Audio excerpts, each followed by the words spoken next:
Thanks again for joining us today. Again, my name is Jessie Hansen. I'm the tech writer and content strategist here at Radiosoft. Today's talk is browser-based lattice design with MADX and will be presented by one of our research scientists, Dr. Jonathan Edelen. Jon is an accelerator physicist specializing in thermionic cathode guns and space charge effects in low-energy electron beams. He earned his PhD in accelerator physics from Colorado State University. As a Bardeen Fellow at Fermilab, he worked on RF systems for the PIP2 injector test, beam dynamics, and RF transient effects in the proposed PIP2 accelerator, and on the thermionic cathode RF guns at the Advanced Photon Source. At Radiosoft, Jon is actively involved in our machine learning related research and development projects, as well as our ML consulting work. Again, please use the Q&A button at the bottom of your screen to submit your questions. You can submit those questions at any point during the seminar, and we will address them at the end. So if you're ready, Jon, go ahead, unmute yourself, and we'll get started. Sounds good. Thanks, Jessie, for the introduction. So good afternoon, everybody. Today I'm going to give a tutorial on how to use MADX for lattice design using our Cerepo interface. So just a little bit of background and some motivation. I'm sure you're familiar, but just to highlight, MADX is an open source code primarily built and maintained by the group at CERN. It's the latest iteration of MAD8, which was released in 2002 and includes a number of extensions and additions. Most notably, it's included the integration of polymorphic tracking code PTC. And you can find more information about MADX and the source code at the GitHub repository, which I've linked here in the slides. MADX serves a very broad user community from students to postdocs and also senior accelerator scientists, and is widely regarded as one of the most commonly used tools for accelerator design. Prior to us implementing it in Cerepo, it was one of the most commonly asked questions was, when are you going to build a Cerepo GUI for MADX? So we're very happy to be supporting MADX in Cerepo now. For myself, as I did not come on as a MADX user originally, I started out using Parmilla, which is a different, slightly more onerous tracking code, but it's still a bit of a headache to sort of get used to using MADX. And there's a number of different challenges that I've encountered, and I think are similar challenges for early career students and scientists. And the three of those that I've highlighted here are lattice prototyping, complex lattice design, and actually utilizing PTC, and then being able to share the lattice with other people easily. So today I'm going to focus the webinar around solving these three problems and just highlight how Cerepo offers a framework that makes it easier to do some prototyping and build complex lattices, as well as perform PTC simulations, and then collaborating with other collaborators. So Cerepo is an open source scientific gateway that essentially lowers the barrier for entry for building and sharing either simple or complex lattice designs in MADX. So I'm going to walk through three example problems. I'm going to spend most of my time on the first two, and then I will use the last example as sort of to showcase some of the other unique features that we provide in Cerepo. The quadruple triplet, I'm going to show lattice construction, show some use of variables and how that helps with manipulating lattices and prototyping, and how to set up the PTC command using Cerepo. I'll then move into a more complicated ring design and show how you can do complex lattice construction using modularized beamlines, and how you can then perform matching simulations and do PTC simulations, as well as quickly do modifications if you want to scale your design for different applications. And then I'll conclude with a demo of how you import a lattice that's been given to you from a sequence file, and then how you can, given the sequence file, reduce complex beamlines into simple beamlines, and then share the simulation using web links.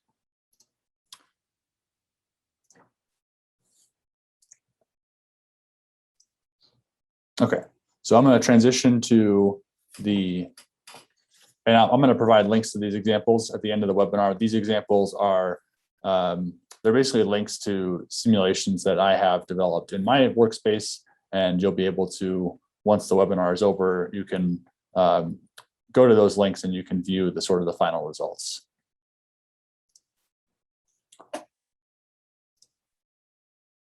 So start off by going to streppo.com, and when you do that, you're confronted with the Streppo landing page. And the landing page lists a number of supported codes in the top right-hand corner. So Streppo sort of encompasses a wide range of accelerator physics codes and technology. It includes some machine learning. So Streppo Activate is actually a tool that's used for building machine learning tools. There's a new controls interface that we have developed through Streppo, and then a number of sort of traditional accelerator tracking codes, as well as Jupyter Hub, which can be used for a wide range of things. And then all of these codes are also installed on our Jupyter Hub. So if you want to do command line access, you can log into Jupyter Hub and run the codes from there. So for MATX, just go to MATX. And then every user has their own workspace or sandbox and has a sort of a standard file tree. And for today, I have set up these two examples in the webinar file tree. So you click on just to orient you to the sort of the structure. This will bring you back. This will bring you back home. This will take you to your file tree. You can start new simulations in the upper right-hand corner here, and then you can create new folders as well. So today we're going to go to the webinar folder, and I'm going to start off with this photo example. And it starts out as a photo cell, and then I will show it into a triplet as part of the example. So when you start a new example or a new simulation, you're confronted with a blank slate. And the first thing that I want to do is I want to add some beamline elements. So to add a beamline element, you just go to new element, and let's add a drift. And I'm going to start out with a 1 meter drift, and I'll add a 0.5 meter drift.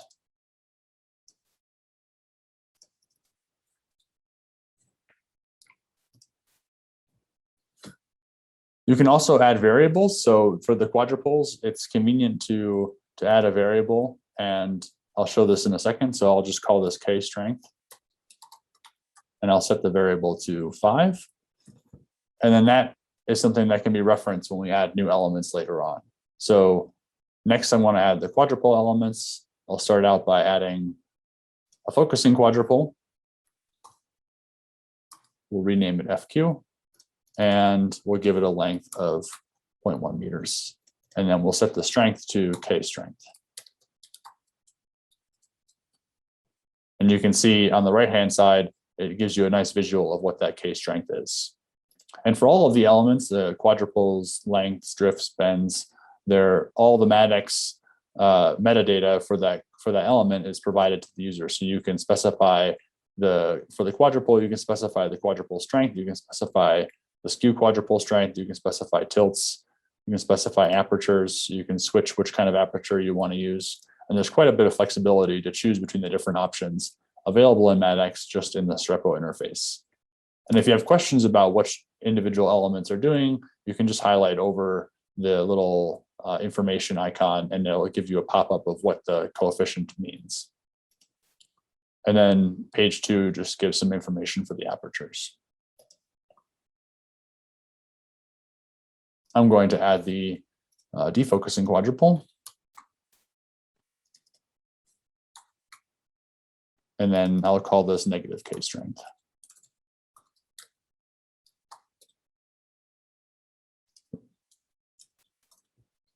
And then again, it just shows up as -5. And the nice thing about the variables and the typesetting is you can write equations in. If you wanted to put in a scale factor, you can do K strength times 0.1, and then it would give you the 0.05. Okay, so now we've got our basic lattice elements, and then the next thing we want to do is insert a beamline. So we'll just call this beamline. And you can do that by to add new beamlines, it's all in the upper right-hand corner. You can copy and create new beamlines, but this is sort of the starting point for adding beamlines. And then to bring things into the editor, it's just a very simple drag and drop. So we bring in the drift, focusing quad, shorter drift, defocusing quad, and then the longer drift. And this is just a standard doublet, and you can look at the twist functions for the standard doublet by clicking on the twist parameters button. And this will just show you, it'll run a MATX simulation and use the twist command to output all of the characteristics of the lattice. So here we have obviously a very simple matched photo lattice.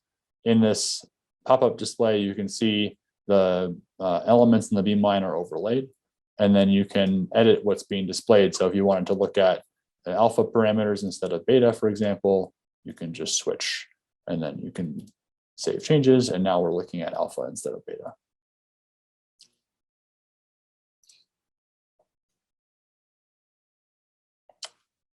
So if we want to transform this into a triplet, one of the nice things is that we can just, all we have to do is change the strength of the defocusing quad, or change the length of the defocusing quad to be twice as long. We can bring in another focusing quad and a short drift. And then let's change the drifts to be a little bit shorter. And now we have a triplet. And we can click on twist parameters and verify that the triplet is giving us the expected output, which is the point-to-point imaging. So beam comes in with 0 divergence and it comes out with 0 divergence.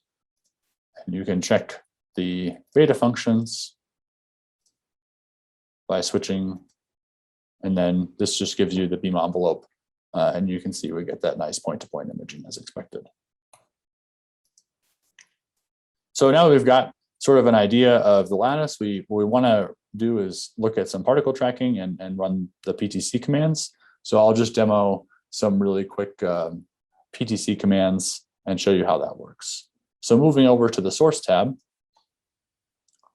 we have the distribution, and you can pick an arbitrary distribution. If you want to do PTC tracking with something that's not the ideal distribution, you could just put in whatever you want. But if you want to match it to the lattice, you can just click yes, match the beamline, and then click the beamline. If we have more than one beamline, like for some examples, then it's important to make sure that you're matching it to the correct beamline.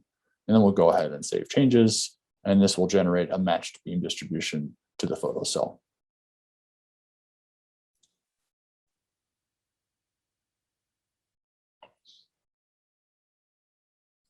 All right, so this shows some reports, allows us to visualize what the beam distribution looks like as it enters the beamline. Again, because we're using a triplet, it's expected that we'll have a nice round phase space. It's not diverging. So this shows you horizontal, vertical phase space, and then configuration space.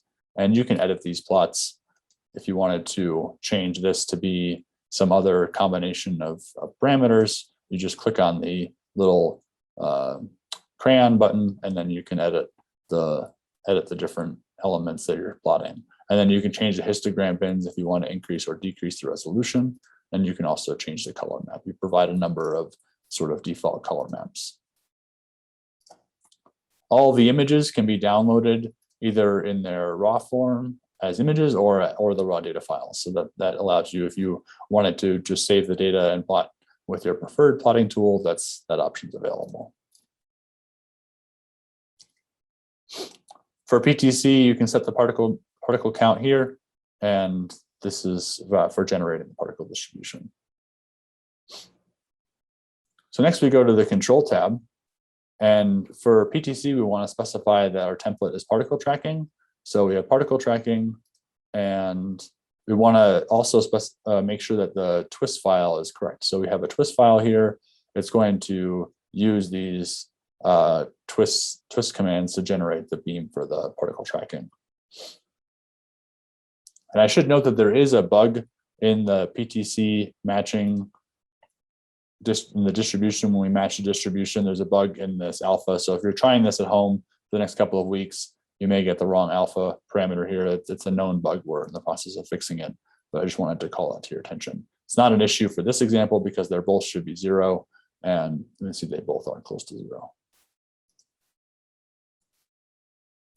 Okay, so this allows you, in the control command, you can specify a number of different PTC commands. We have a template for that. if you have a preference for how you run PTC, all you have to do is go to new command, and we provide all of the PTC and sort of standard control commands for MATX, and you can just put them in and specify the parameters as you like.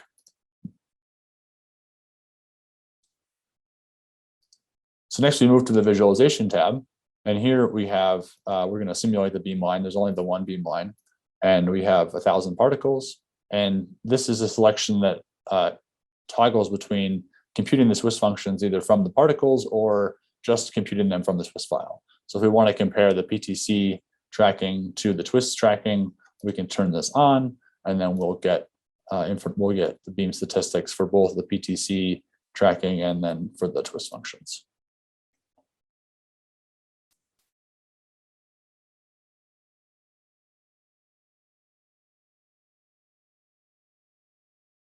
All right, and we have a fairly reasonable comparison. There's some slight discrepancies, like for instance, on the twist file, we see a nice, we don't see any, the input and output to the second quadrupole is consistent, but on the PTC track, there's a slight discrepancy there. And that's probably just because it's a thick quadrupole and we didn't simulate it with thick elements in the original matrix calculations. But you can see we do get good agreement between PTC and the twist file, which is expected.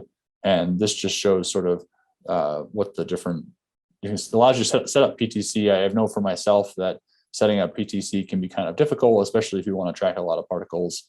And this sort of provides a nice display for getting started with PTC and figuring out how to interpret the results. And then for, just like with the other visualizations, you can select what's being displayed. So here we can look at either the normalized twist functions, or we can look at RMS parameters. So this is, for instance, the RMS X beam size, or we have XY correlations, etc. And that allows us to plot sort of the raw S parameters from the distribution. And it's the same with the twist file. They're just labeled slightly different. So these are the sigma matrix parameters. Okay. So that's all I wanted to show for the photo example. And now I'll move on to a slightly more complicated example of how to build a ring from the bottom up using the Strepo GUI. So we go back to simulations in the webinar and open up the ring example.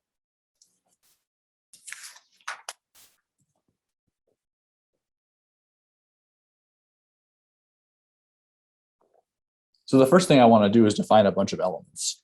And a lot of these elements are the same, but I'll bring in some new elements for this example, because there's a couple of different of extra things that we're going to simulate.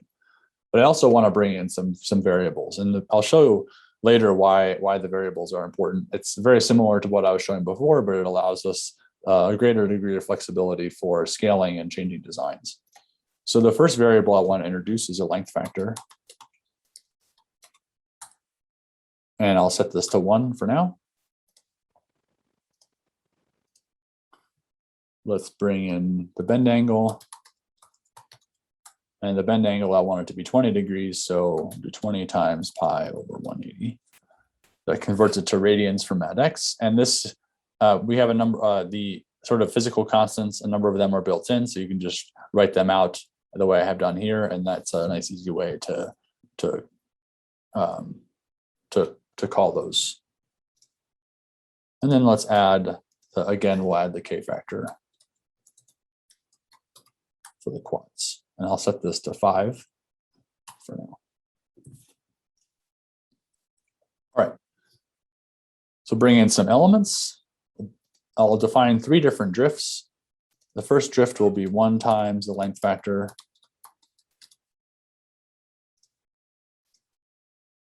Specify a drift that's half the length factor. And specify a drift that's 1/4 times length factor.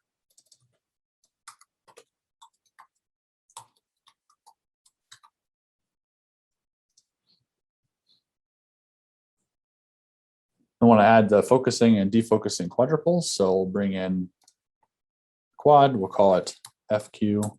We'll set the length to be 0.1 times the length factor. We'll set the K to be K factor. And then we'll leave everything else as the default.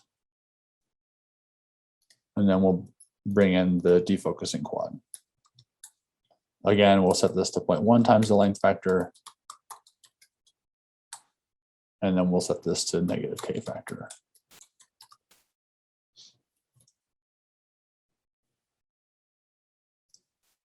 I'm just going to use a single type of dipole. So we have the S bend, and we'll set the S bend to be 0.5 times the length factor, and the angle to be the bend angle.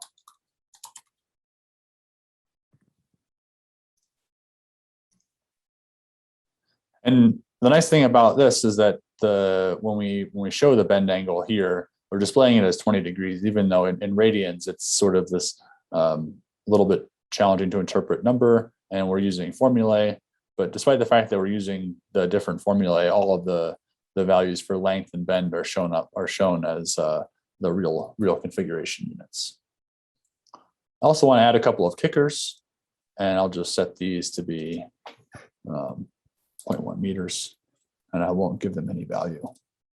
And we'll add some BPMs. So those are markers. All right, so these are sort of the core elements that we're going to use to build up the lattice. And I'm going to build the lattice by sort of constructing submodules. So the first submodule or the first sub beamline will just be a simple photo beamline. And the photo beamline is going to be, as before, the drift, the focusing quadrupole, the shorter drift, defocusing quadrupole, and then the long drift again. And then I'm going to add a orbit bump. I'll just call it bump. The orbit bump is going to be medium-sized drift, kicker, medium drift, kicker, medium drift, another kicker, and another medium drift. All right, so those are sort of the two basic elements. And then for this ring, I'm going to build it up with 3 different sector types. So let's say we have sort of 3 different sectors. One is just simple photo lattice and bends. The other one has orbit bumps, and then the other one has space for diagnostics or for sextupoles or other elements. So we'll just create a new beamline. We'll call it sector A. And sector A is the photo cell, 20-degree bend, and then the photo cell. And then we can create another beamline. We'll call this sector B. Sector B is going to be the photo cell,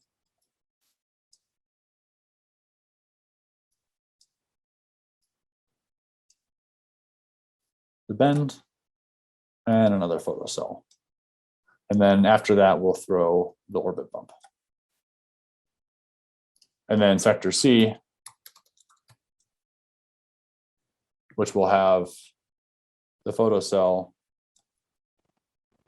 the bend, the photo cell, and then some extra space, 2 meters of extra space for diagnostics.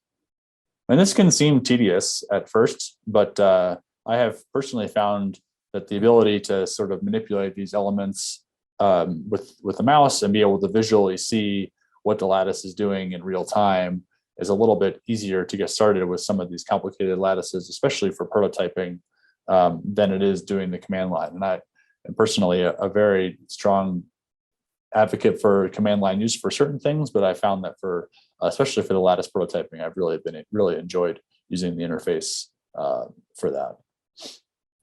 So now we've got 3 different sectors, and just to make it simple, we'll create an arc, and the arc will just be a aggregate of sectors A, B, and C. And then we'll create the ring. And the ring, didn't need to put that there. The ring will be 6 of the arcs.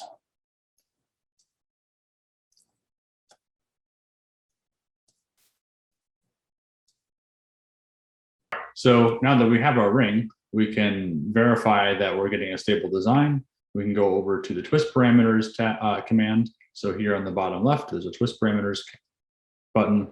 Click that, and this will say simulating, and we should see what the output is. And here we're getting an error. This error is basically telling us that the ring design is unstable. And I've done this intentionally to highlight the use of variables. So this is a very easy thing to fix. We can just close this, go over to our variables command, and we can adjust the strength of our magnets. So the magnets were intentionally too strong, and lower the K factor down to 2, save changes, and then go back to the twist command.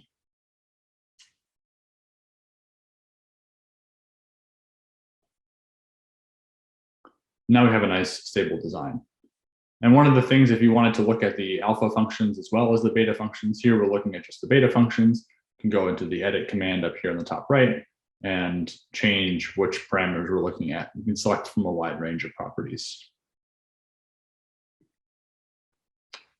Okay, so another nice thing about the variables is if you want to scale this design up or down, it's very simple to do. Just go to variables. We defined everything with length factor anyway. So now all we need to do is go in and scale this, say by 50%. We want to increase the size of the ring, save changes, and now the ring just grew.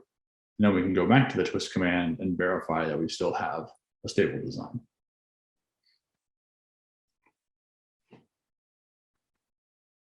So the next thing I want to show is how easy it is to add elements. So we've got a stable ring design and we want to add BPMs. We're ready to go into that phase of the design. So now we can go into the photo cell, which is the simplest cell that we're working with. And that'll allow us to add BPM sort of throughout the entire ring. And we'll just start by cleaning up some of these drifts. We'll delete the first and the last drift.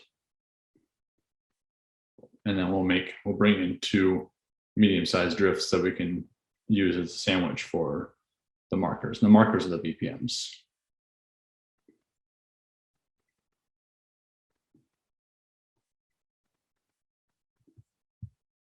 All right, so now we have a photo cell that have BPMs at the beginning and the end, and then we can go back to the ring and we can take a look at that and see that indeed we have BPMs added throughout the ring. And then if we wanted to add instrumentation or sextuplets to the empty space in the ring, we can go to sector C, edit that beam line, and then we can just drag and drop a couple of sextuplets at the end.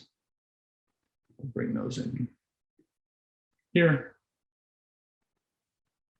Put a short drift in between. A second sextuple, and now we have 2 sextuplets in that sort of long space. And go back to the ring and take a look at the twists.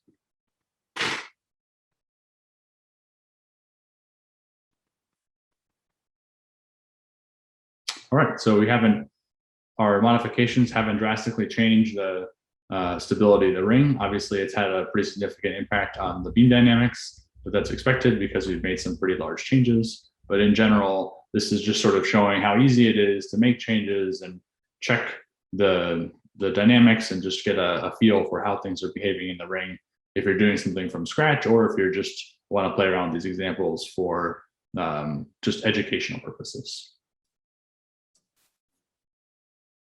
So the last thing I wanted to show is something else that has also helped me quite a bit, and that's just if you dump a sequence file from a MADX simulation and you want to load that sequence file and then you want to do some work on it, you can go to import a lattice, so import MADX, and we'll pull out a sequence file. So you've got this, I have it .madx, but this is actually a sequence file, and it will read a .seq file if you save it as .seq.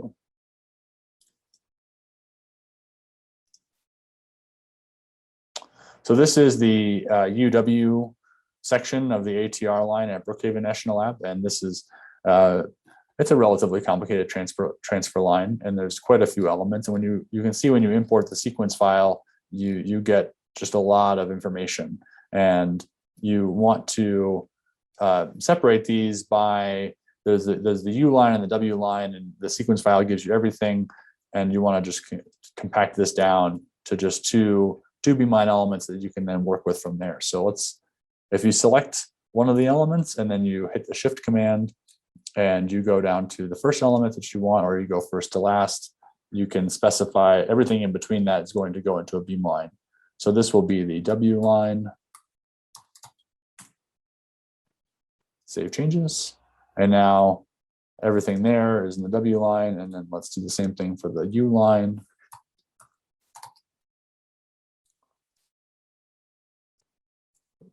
I missed some things.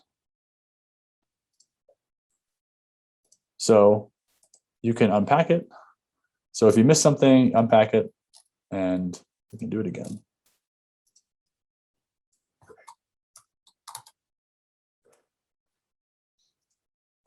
All right, so now we just have the U line, which is the first section, and the W line, which is the second section.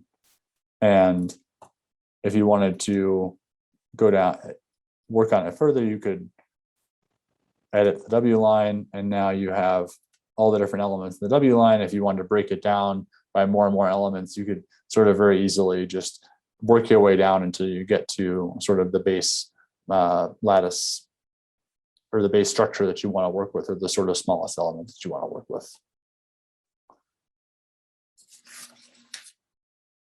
And then once you've got it, if you don't want to share it with somebody, you want to like concatenate it down and then share it with somebody and not as a MATX file, there's a couple of easy ways to do that. The first way, you could just save the raw data and share the raw data with somebody, or you could click on this little link and you get a shareable link. And from that shareable link, you can send that to somebody and they can see everything that you're seeing. And that just makes it very nice and easy to collaborate and share lattices and simulations across different groups.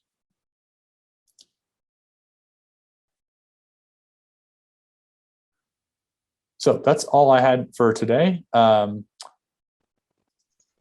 you very much for your attention. And I guess we'll go to the Q&A. All right, thanks everybody. Thanks, John, for doing that presentation. We've got a few questions lined up for you. The first question is, can you reverse elements in the lattice? Yes, so I'll just show that with this. I'll full screen this again. So if we go to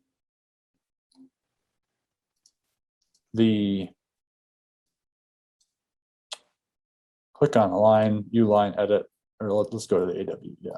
So it's a little easier to see it here because you can click on the item and just unpack it as reverse and cancel. So if you click on the beam line and you want to reverse the elements, this will basically just reverse everything. And then now it's showing up as minus the U line. So it's the reverse order, which could be useful for different kinds of periodic lattices or things like that. And then you can just reverse it back, and now you're back to where you were before. Awesome, thank you. Next question is from Felix, and it is, are defined variables used as deferred expression in the MATX process? That's a good question. So you're talking about like under the hood, how does is MATX treating it that way? And I'm not actually sure. I can inquire with the software group about that though and get back to you. Okay, next up is a question from Stephen. If you did not want matched beta functions, how would you choose different initial conditions? Do you mean in the twist command or in the PTC command? I believe this is a question from the PTC part of the presentation. So for the Correct PTC, me if I'm wrong, Stephen.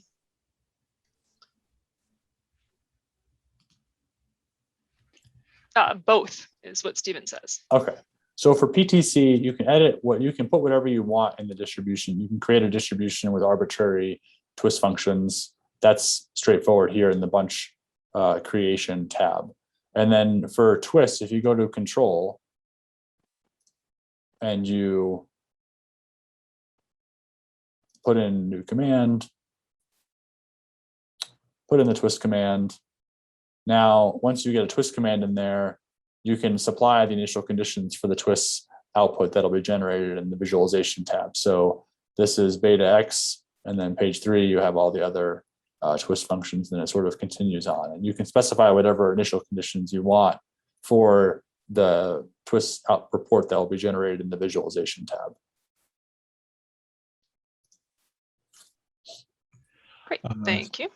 Yeah. So Piotr asked during when you were working with the lattice, if any strengths were not defined inside of the elements. So what happens if you try to create an element and then don't fully specify, for example, the quadrupole strength? So like here, we go to DQ and we just say, let's set it to 0 or just not specified.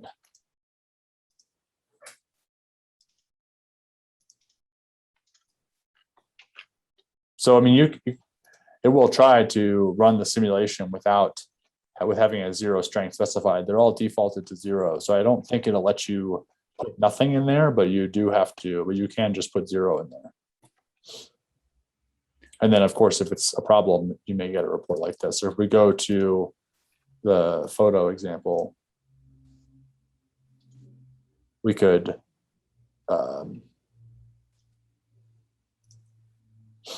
set this to 0.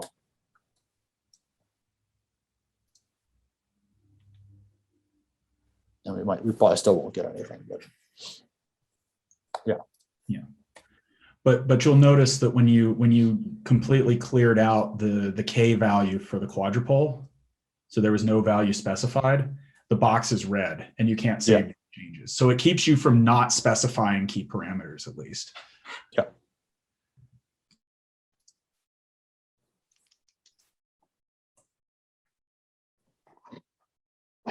All right, I think that's all the time we have for today. We're coming up on 12:45. Thank you, Jon, for an excellent presentation. Please feel free to get in touch with us if you had questions we weren't able to get to in the time frame. We're happy to speak with you individually about that. Reach out to us through the contact information on this page, and we'll also be sending you a link to the YouTube video and the slide deck after this program. So thanks, everybody, and we will see you next time for our next webinar.